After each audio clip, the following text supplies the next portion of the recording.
हाय दोस्तों, आज हम लोग नीट एग्ज़ाम के बारे में समझेंगे। आखिर नीट एग्ज़ाम होता क्या है।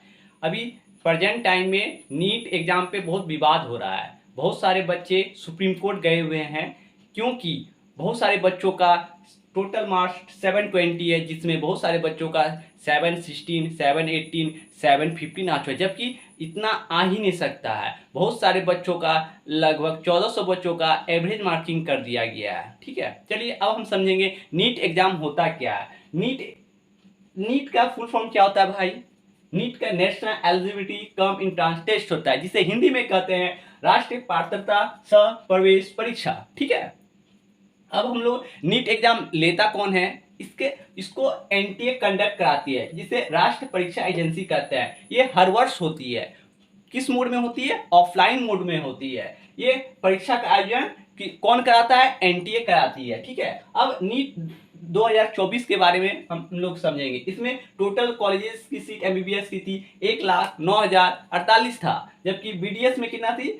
27,868 थी। ठीक है, अब नीट एग्जाम पास करने के लिए एक काउंसलिंग कमेटी बनाई जाती है, जिससे जिस मार्क्स पे बच्चों का आता है उस मार्क्स पे उन्हें दाखिला लेना पड़ता है कॉलेज में। ठीक है, अब अखिल भारतीय काउंसलिंग कोटे में लगभग 15% बच्चों का एडमिशन होता है, जबकि स्टेट और प्राइवेट कॉलेज में 85% बच्चों का एडमिशन होता है। ठीक है, अब इसका एलिजिबिलिटी क्राइटेरिया क्या होता है। एलिजिबिलिटी क्राइटेरिया लगभग 17 ईयर्स मिनिमम होता है। ठीक है, अब इसमें सब्जेक्ट क्या होना चाहिए। देखिए 10+2 में पास जरूर होना चाहिए। इसमें क्या क्या सब्जेक्ट होना चाहिए? फिजिक्स होना चाहिए, केमिस्ट्री होना चाहिए, बायो होना चाहिए, प्लस इतना होना चाहिए। जब SC ST OBC के लिए ये 40% में पास हो जाता है, जबकि ये जनरल में कितना चाहिए? 50% चाहिए पास होने के लिए, तभी वो किसी भी कॉलेज में एडमिशन ले सकते हैं। ठीक है, अब एग्जाम टाइम, इसमें नीट एग्जाम में टाइम कितना होता है? लगभग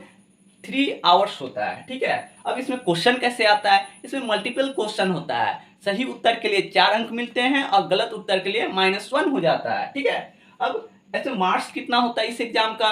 फिजिक्स में आते हैं 180 नंबर के, केमिस्ट्री होते हैं 180 के, बायो के होते हैं कितने होते हैं? 360 नंबर के होते हैं, और टोटल मार्क्स कितना होता है? 720 के। ठीक है, आशा करता हूँ इस विषय पर आप लोग समझ गए होंगे, और आप लोग को आगे भविष्य में इस विषय पे समझने का प्रयास करेंगे। Thank you very much.